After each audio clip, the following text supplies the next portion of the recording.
Hello students, good morning. आज के इस लेक्चर में हम लोग कुछ और इम्पोर्टेंट क्वेश्चंस देखने जा रहे हैं haloalkanes and haloarenes का। इसका एक लेक्चर हम लोग ऑलरेडी देख चुके हैं जिसमें हम लोग 12 क्वेश्चंस को सॉल्व किए थे। तो आज कुछ और क्वेश्चंस को हम लोग देखेंगे इस वीडियो में, इस लेक्चर में। लेकिन उससे पहले कुछ बातें जो आपसे करनी ज़रूरी है।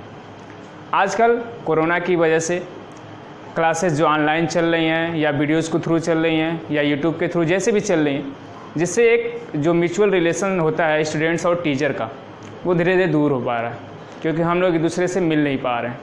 और जो कुछ डिसिप्लिन्स, कुछ मैनर्स आपको स्कूल से मिलते हैं, उसमें थोड़ी सी प्रॉब्लम आ रही है।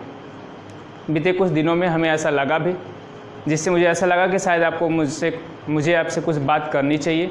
शायद उसके थ्रू कुछ आप लोगों को लगे कि हाँ ऐसा गलत है या फिर ऐसे हमें करना चाहिए। तो स्टूडेंट्स, हम अपने ज़िंदगी के चाहे किसी भी मोड़ पे हों, चाहे हम कितना भी जानते हों या हम कितने भी बड़े इंसान बन जाए, हमें अपने बड़ों का और अपने टीचर्स का हमेशा रिस्पेक्ट करना चाहिए। ये मैटर नहीं करता है कि कौन कैसा पढ़ाता है, क्योंकि कई बार ऐसे भी होता है कि सेम सब्जेक्ट्स को पढ़ाने वाले 2 टीचर हैं और 2 स्टूडेंट्स हैं, तो उनका लेक्चर दूसरे स्टूडेंट को समझ में आएगा जबकि पहले वाले को समझ में नहीं आएगा। उनका एक्सप्लेनेशन एक ही तरह का था, लेकिन एक स्टूडेंट समझ जाता है, दूसरा नहीं समझता है। तो इसका मतलब ये नहीं कि उनका एक्सप्लेनेशन गलत था, बल्कि ये भी हो सकता है कि आपकी जो ग्रेस्पिंग पावर थी वो आप उनको नहीं ग्रेस्प कर पा रहे थे, उनके लैंग्वेज को आप नहीं समझ पा रहे थे। इसका मतलब ये नहीं कि वो टीचर अच्छे से नहीं समझा पा रहे। अगर हमें ज़िंदगी में कभी भी कुछ सीखना है तो अपने टीचर का रिस्पेक्ट करना ही करना है। जो आजकल आप लोगों को ऐसी चीज़ नहीं लग रहा, आप लोगों को लग रहा है डिजिटल है, हम लोग तो कहीं से भी सीख लेंगे, लेकिन आप जो टीचर का एक रिस्पेक्ट है आप धीरे धीरे वो छोड़ रहे हैं, आप उन सब चीज़ों का ध्यान नहीं दे रहे हैं। ये बहुत गलत है। जब तक आप अपने बड़ों का, अपने टीचर्स का रिस्पेक्ट नहीं करेंगे, आप उस अचीवमेंट को नहीं पा पाएंगे जिसके आप हकदार हैं। जब तक आपका साथ आपके टीचर्स नहीं देंगे, जब तक आपके बड़े आपके ऊपर प्यार अपना नहीं देंगे, तब तक आप अपने ज़िंदगी के उस अचीवमेंट को जिसके आप हकदार हैं वो आपको नहीं मिलेगा। तो ज़रूरी ये भी है, आप भले से पढ़ने में कितने भी अच्छे हों या फिर कितने भी कमज़ोर हों, आपको हमेशा सीखना अगर है तो झुक के रहना पड़ेगा, यानी रिस्पेक्ट करके रहना होगा।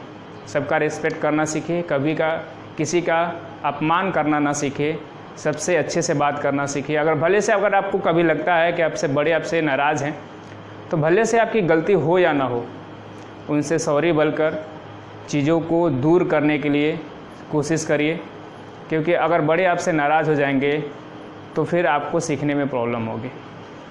उम्मीद करते हैं कि आप आगे से इन बातों का ध्यान रखेंगे और कभी भी अपने किसी बड़े का या अपने टीचर का, अपने माता पिता का कभी अपमान नहीं करेंगे, चाहे किसी भी तरह से, अपने बातों से या किसी भी तरह से। और हमेशा सीखने के लिए किसी के भी आगे हम जा सकते हैं, किसी से भी सीख सकते हैं, लेकिन किसी का अपमान कभी नहीं कर सकते। चलिए शुरू करते हैं आज का ये लेक्चर, जिसमें कुछ इंपॉर्टेंट क्वेश्चंस हम देखते हैं। तो जो पहला क्वेश्चन है आज के इस लेक्चर का, ये सारे क्वेश्चंस एग्ज़ाम में आ चुके हैं, तो इसलिए आप इनके नोट्स बनाते रहिए। पहला क्वेश्चन है, thionyl chloride method is preferred for preparing alkyl chloride from alcohols, give reason. कह रहा है कि थायोनिल क्लोराइड का यूज करके हम लोग एल्काइल क्लोराइड का फॉर्मेशन करते हैं एल्कोहल से। क्यों ये मेथड ज़्यादा अच्छा होता है? क्योंकि अगर हम थायोनिल क्लोराइड मेथड का यूज करते हैं एल्कोहल से एल्काइल क्लोराइड बनाने में, तो जो साइड प्रोडक्ट 2 बनते हैं SO2 और HCl,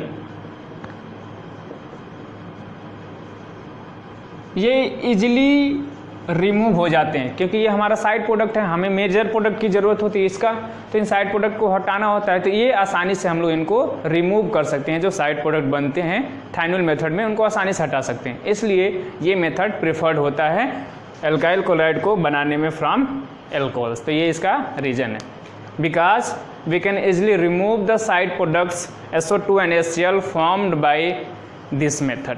ठीक, नेक्स्ट क्वेश्चन है, among all the isomers of C4H9B are identify the one isomer which is optically active. Optically active का मतलब there should be a carbon which is chiral. एक carbon ऐसा होना चाहिए जो कि कायरल हो। कायरल मतलब जिस कार्बन की चारों वैलेंसी डिफरेंट एटम या ग्रुप से सेटिस्फाई हो रही हो, उस कार्बन को हम लोग क्या कहते हैं? Chiral carbon. और अगर किसी कंपाउंड में एक कायरल कार्बन है तो उसको हम लोग कहते हैं ऑप्टिकली एक्टिव। तो इससे हम लोग जो आइसोमर बना सकते हैं वो ऐसे हो सकता है आपका CH3 CH CH2 CH3 Br, यानी 2 bromo butane. 2 bromo butane, 4 carbon हो गए, 3 1 4 2 6 3 9 हाइड्रोजन हो गए, 1 ब्रोमीन। तो ये एक ऐसा आइसोमर है C4H9Br का जो कि ऑप्टिकली आइसोमर है। क्यों? क्योंकि ये जो कार्बन है उसकी 4 वैलेंसी कौन कौन सी हैं? एक ब्रोमीन से सेटिस्फाई हो रही है, एक हाइड्रोजन से, एक CH3 से और एक CH2 CH3 से। तो चारों डिफरेंट ग्रुप्स हैं, इसलिए ये कार्बन जो है वो एक कायरल कार्बन है। और जब कायरल कार्बन है तो ये कंपाउंड कैसा है? ऑप्टिकली एक्टिव है। ठीक है। दूसरा इसका जो पार्ट है उसमें क्या पूछा है? The one isomer which is highly reactive towards SN2। कौन सा इसका आइसोमर है जो हाईली रिएक्टिव टुवार्ड्स SN2 होता है? तो हम अगर इस कॉन्सेप्ट को याद रखें कि SN1 के लिए 3 डिग्री जो होता है मोर प्रेफरेबल होता है देन 2 डिग्री देन 1 डिग्री। इस पैटर्न को हम लोग फॉलो करते हैं SN1 में, जबकि SN2 में उल्टा हो जाता है। SN2 में 1 डिग्री, फिर 2 डिग्री, फिर 3 डिग्री, ऐसे होता है। तो अगर SN2 की बात कर रहा है, यानी 1 डिग्री जो इसमें हमारा आइसोमर बनेगा, ऐसा आइसोमर जो 1 डिग्री हाईलाइट फॉर्म कर रहा हो, वही क्या होगा? मोर रिएक्टिव होगा। कौन सा? CH3 CH2 CH2 CH2 Br, यानी 1 ब्रोमो ब्यूटेन। ये जो है आपका क्या है? 1 डिग्री प्राइमरी हैलाइड है, और प्राइमरी हाइलाइट जो होते हैं वो मोर रिएक्टिव होते हैं टुवार्ड्स SN2 रिएक्शन, क्योंकि इसमें लेस स्टीयरिक हिंड्रेंस होता है। जैसे 2 डिग्री होगा तो स्टीयरिक हिंड्रेंस बढ़ेगा, टर्सरी होगा तो और ज़्यादा स्टीयरिक हिंड्रेंस बढ़ेगा, तो रिएक्टिविटी घट जाती है। ठीक है। इस बात को अगर आप याद रखेंगे तो कभी भी अगर क्वेश्चन पूछता है कि कोई कंपाउंड दे दे और आपको पता करना हो कि कौन सा इसमें कंपाउंड जो SN2 के लिए मोर रिएक्टिव है, तो आप आसानी से बता सकते हैं। ठीक है। नेक्स्ट क्वेश्चन इसी का, the 2 isomers which give same product anti hydrohalogenation with alcoholic केवेज।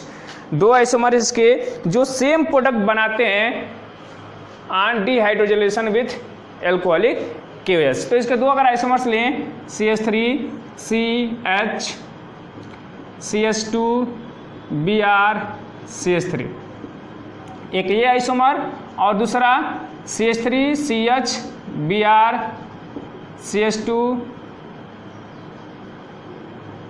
CH3 यहाँ पे। ठीक। तो ये आपका कौन सा है? 1 ब्रोमो 2 मिथाइल प्रोपेन, यह है ना? 3 ही कार्बन तब चेन में होंगे। और ये आपका क्या हो जाएगा? 2 ब्रोमो 2 मिथाइल प्रोपेन।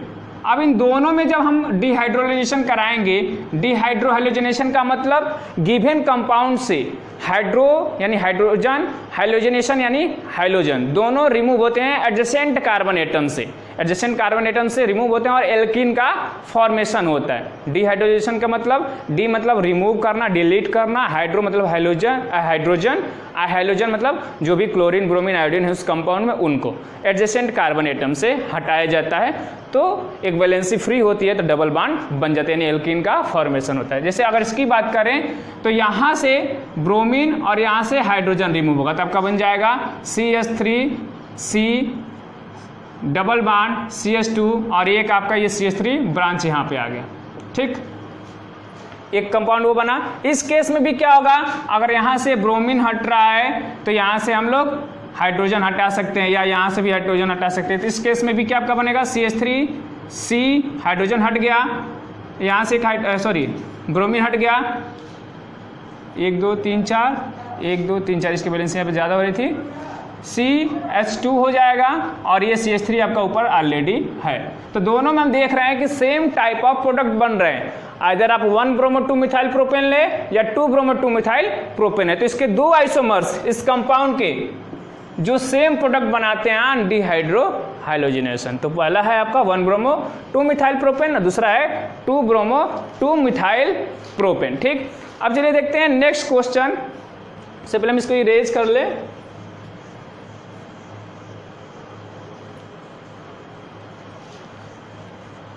इरेज कर दे पूरा, ठीक है। थर्ड क्वेश्चन है इसका, predict all the alkenes that would be formed by dehydrogenation of 2 bromobutane. 2 bromobutane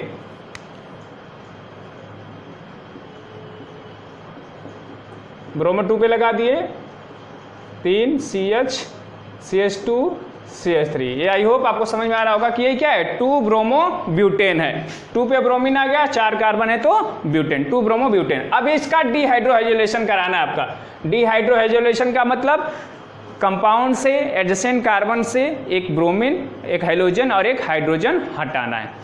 तो दो केस है, एक बार यहाँ से ब्रोमीन और यहाँ से हाइड्रोजन हट सकता है और दूसरा केस यहाँ से ब्रोमीन और यहाँ से हाइड्रोजन। मतलब एक बार इन दोनों कार्बन को हम लोग ले सकते हैं और एक बार इन दोनों कार्बन को भी हम लोग ले सकते हैं। तो प्रोडक्ट देखते हैं क्या बनता है। जब पहला केस इसको देखें तो यहाँ से हाइड्रोजन हटेगा तो CH2 double bond CH CH2 CH3, ये प्रोडक्ट बन जाएगा आपका, ठीक है। दूसरा केस, जब इन दोनों कार्बन को लेंगे तब CH3 CH double bond CH CH3। आपका ये क्या है, ब्यूट 1 इन है और ये ब्यूट 2 इन है। ये आपका ब्यूट 1 इन है और ये आपका ब्यूट 2 इन है। 2 ब्यूटीन और 1 ब्यूटीन, दो तरह के प्रोडक्ट्स इसमें बनते हैं bye dehydrohalogenation of 2 bromo butane. तो ये आपके प्रोडक्ट्स हैं जो इससे बनेंगे, तो इनको आप लिख लीजिए। हम लोग चलते हैं नेक्स्ट क्वेश्चन पे।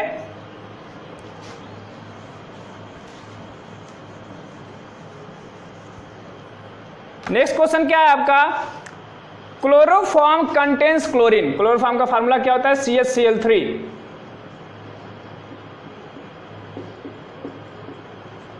CHCl3 is the formula of chloroform. Chloroform contains chlorine.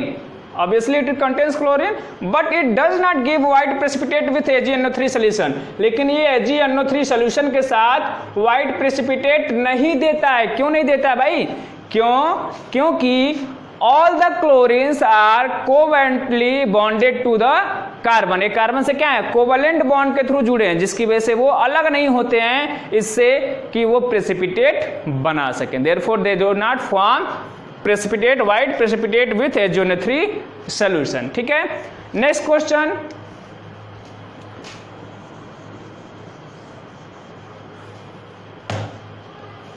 Benzyl chloride is highly reactive towards SN1 reaction. Y?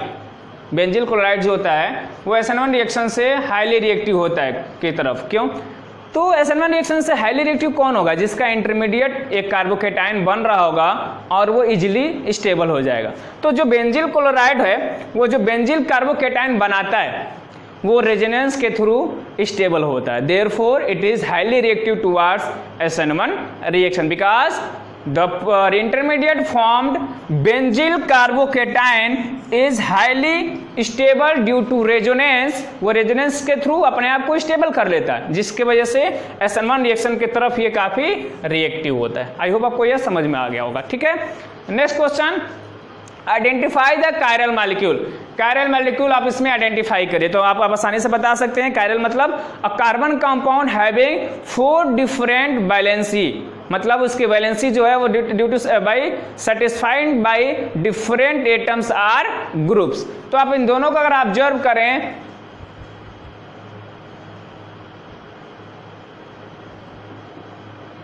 एक ये आपका है, दूसरा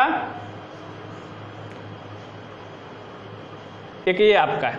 दोनों केसेस में आप देखें अगर तो यहां पे जो कार्बन है वो इधर एक बैलेंसी इसका OH से हो गया, दूसरा एक S से हो रहा होगा, दो तरह की बैलेंसी हो गई, एक इधर एक कार्बन से और इधर एक क्या, एक ग्रुप से। तो ये जो है वो चारों बैलेंसी इस कार्बन की, ये कार्बन कार्बन हो रहा है यहाँ पे, जो चारों अलग अलग तरह की ग्रुप या एटम से सेटिस्फाई हो रही है। जबकि इसमें अगर इसको देखें तो OH से और S से, लेकिन इधर जो दोनों ग्रुप हैं वो सेम ग्रुप हो जा रहे हैं, तो ये कायरल कार्बन नहीं है। इसलिए इसमें एक आइडेंटिफाई द कायरल मॉलिक्यूल, तो हमारा कायरल मॉलिक्यूल कौन सा हो गया, first one is the chiral molecule among these two. ठीक, अब चलिए नेक्स्ट पे देखते हैं हम लोग। नेक्स्ट क्वेश्चन क्या है,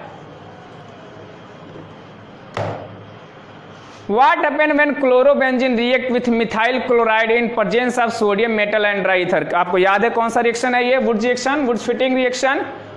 क्लोरोबेंजीन ये हो गया आपका chlorobenzene, react with methyl chloride in presence of sodium metal and dry ether.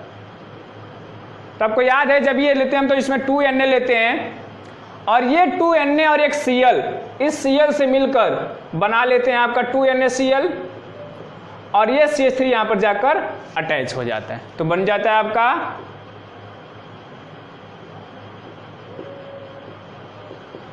आपका ये प्रोडक्ट बन जाता है। ठीक है, तो ये नेम रिएक्शन है और आपको इसको अच्छे से याद रखना है क्योंकि नेम रिएक्शन काफी इंपॉर्टेंट होते हैं। चलिए अब देखते हैं हम लोग नेक्स्ट क्वेश्चन इसका।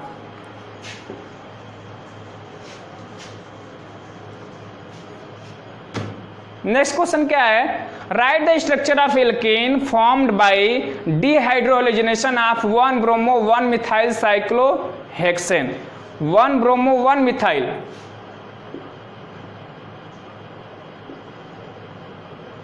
साइक्लोहेक्सेन, तो यहीं से ब्रोमो भी है, यहीं से मिथाइल भी है। साइक्लोहेक्सेन हो गया आपका, और 1 ब्रोमो 1 मिथाइल, यानी 1 मिथाइल हो गया आपका ये, और ये 1 ब्रोमो हो गया, हमारा रिएक्टेंट है। और कह रहा है जब इसका डिहाइड्रोजनेशन कराते हैं हम लोग एल्कोहलिक KOH से, तो क्या प्रोडक्ट बनेगा। डिहाइड्रोजनेशन का मतलब क्या हुआ कि हाइड्रोजन और हाइड्रोजन दोनों रिमूव हो जाएंगे एडजेसेंट कार्बन से, और जब एडजेसेंट कार्बन से रिमूव होंगे तो क्या प्रोडक्ट बनेगा ये हमें बताना है। ठीक है, तो अगर हम सपोज करें कि यहां से हमारा ब्रोमीन है इस कार्बन से जुड़ा हुआ, तो इसका एडजेसेंट ये भी कार्बन हो सकता है और ये भी कार्बन हो सकता है, लेकिन दोनों सेम पोजीशन पे हैं, तो आप किसी एक को भी ले सकते हैं। तो अगर यहां से कार्बन से एक हाइड्रोजन हट जाए, 2 हाइड्रोजन होंगे यहाँ पे, यहां भी 2 हाइड्रोजन होंगे, सभी से 2 हाइड्रोजन होंगे। ठीक है, तो अगर आप इससे ब्रोमीन और इससे हाइड्रोजन हटा दें तो इस कार्बन की एक वैलेंसी खाली होगी और इससे भी एक वैलेंसी खाली होगी, तो दोनों के बीच में डबल बॉन्ड बन जाएगा और प्रोडक्ट आपका बन जाएगा, यहां पे अब आ जाएगा आपका डबल बॉन्ड और CH3 यहां पे रह जाएगा। ठीक है, ये आपका प्रोडक्ट बनेगा जिसको आप लोग कह सकते हैं 1 मिथाइल साइक्लोहेक्सेन। 1 मिथाइल साइक्लोहेक्सेन, क्योंकि डबल बॉन्ड आ गया, प्लस KBr प्लस H2O, ये आपके साइड प्रोडक्ट बनते हैं साथ ही साथ। तो इसके साथ ये अभी सारे क्वेश्चन देख लिए, कुछ और क्वेश्चंस लेके आते हैं आपके लिए, जस्ट वेट। कुछ और क्वेश्चंस हमने लिख दिए हैं, चलिए देखते हैं इनको। इसमें से पहला क्वेश्चन क्या है, right IUPAC name of the compound. IUPAC name लिखना है इस कंपाउंड का,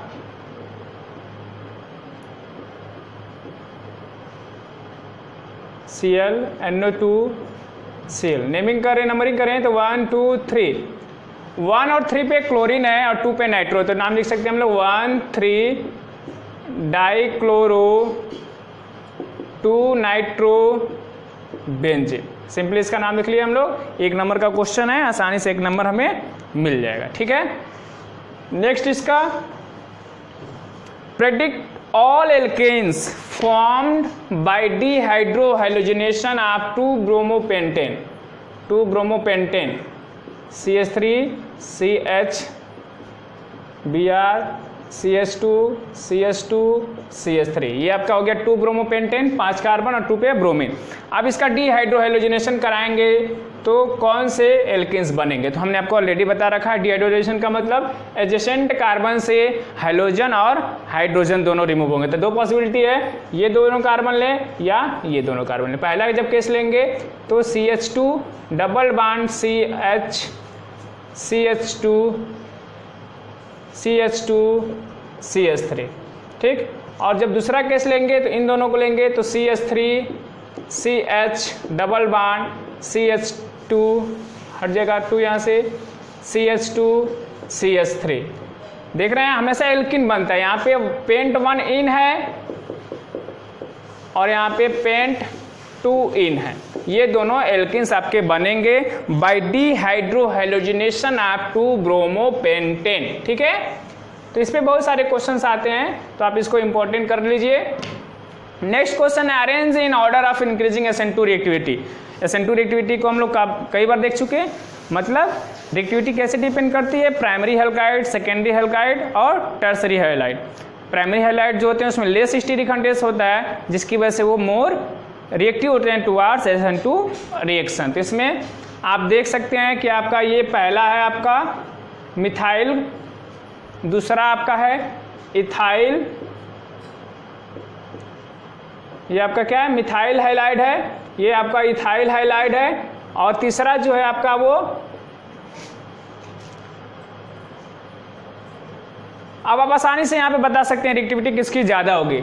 इसकी रिएक्टिविटी नंबर 1 पे होगी, इसकी 2 पे और इसकी 3 पे। तो हमको इंक्रीजिंग ऑर्डर में लिखना है, तो सबसे पहले इसको लिख लेंगे CH3 2CHCl, उसके बाद CH3 CH2Cl,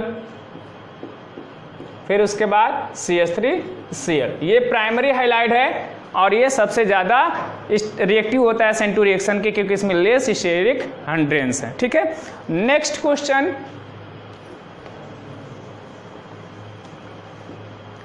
predict the major product when sodium ethoxide react with tertiary butyl chloride. Tertiary butyl chloride से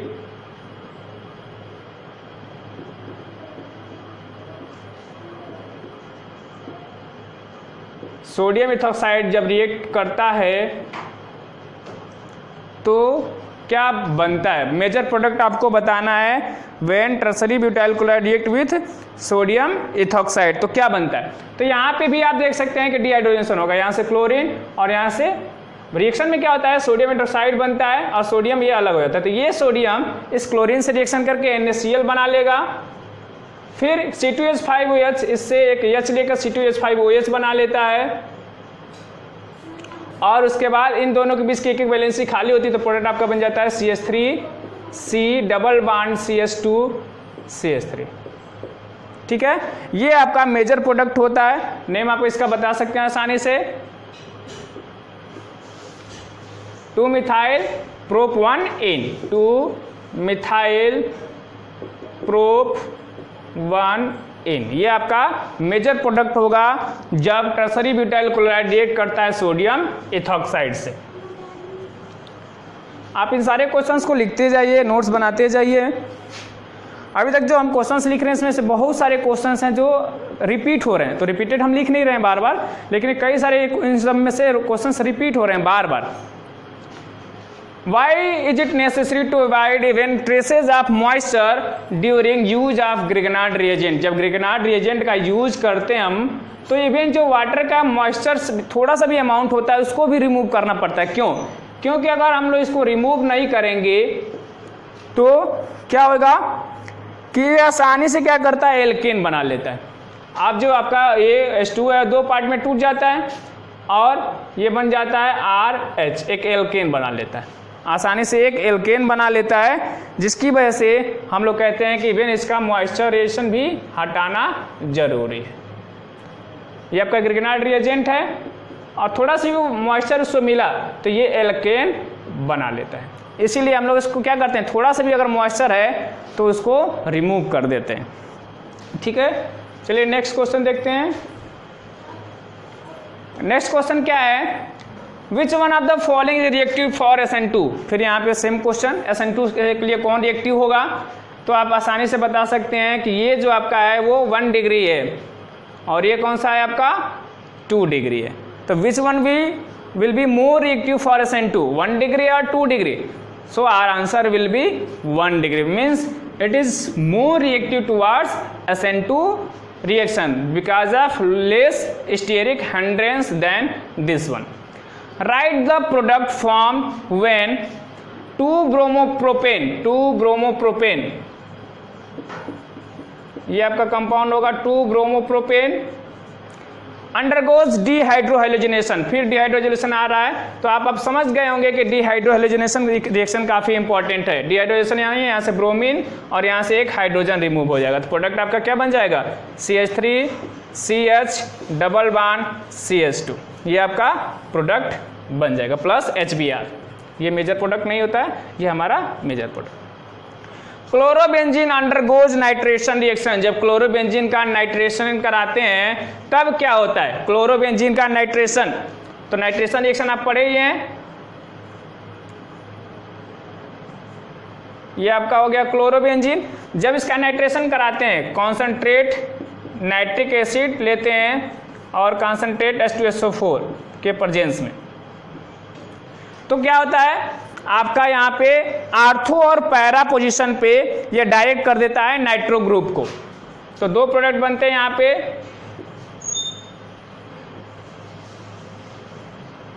एक प्रोडक्ट ये और दूसरा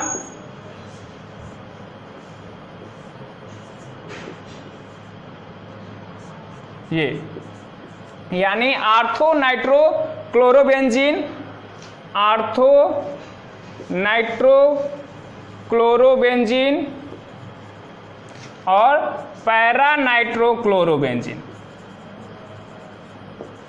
2 प्रोडक्ट बनते हैं by the nitration of chlorobenzene. दोनों आपको यहाँ पे लिखा हुआ मिल जाएगा, ठीक है। नेक्स्ट क्वेश्चन और लास्ट क्वेश्चन इस लेक्चर का, फिर कुछ और क्वेश्चन देखेंगे हम लोग नेक्स्ट वीडियो में। Methyl bromide is treated with cation, potassium cyanide से जब ट्रीट करते हैं तो क्या प्रोडक्ट बनता है, ठीक है। जब इसका रिएक्शन कराते हैं हम लोग मिथाइल ब्रोमाइड का केसियन से, तो केसियन से जब रिएक्शन कराते हैं तो ये क्या करता है नाइट्राइल का फॉर्मेशन करता है, क्या हो जाता है CH3CN plus KBr, ethane nitrile आपका बन जाता है इथेन नाइट्राइल। तो इस तरह से आप देख पा रहे हैं कि अगर आप चैप्टर के लेक्चर्स को आसानी से अगर देखें या समझ में आ गए हैं आपको कॉन्सेप्ट, तो उस पर जो रीजनिंग क्वेश्चन ही बन रहे हैं ज़्यादातर, उनके जो कॉन्सेप्ट हैं उन्हीं का हेल्प लेके उस पर क्वेश्चंस बन रहे हैं और रिपीटेड बन रहे हैं। जैसे डिहाइड्रोजनेशन पे कई सारे क्वेश्चन आ चुके हैं, SN2 पे कई सारे क्वेश्चन आ चुके हैं, SN1 पे रिएक्शन आ चुके हैं, कायरल कार्बन फाइंड करने पे इस तरह से कई क्वेश्चंस आ रहे हैं। यानी अगर हम इन क्वेश्चंस को देख लें तो आसानी से हम लोग बोर्ड एग्जाम के नंबर को सिक्योर कर सकते हैं कि हमें कितने मार्क्स मिल सकते हैं या फिर हम पूरे नंबर भी आसानी से पा सकते हैं इन क्वेश्चंस की तैयारी करने के बाद। तो बस आप इन क्वेश्चंस की तैयारी करिए, नोट्स बनाइए, तैयार रखिए। अगर आपके और भी कुछ डाउट्स हैं तो हमें बताइए, हम उनके सोल्यूशन आपको देंगे। मिलते हैं नेक्स्ट लेक्चर में। जय हिंद।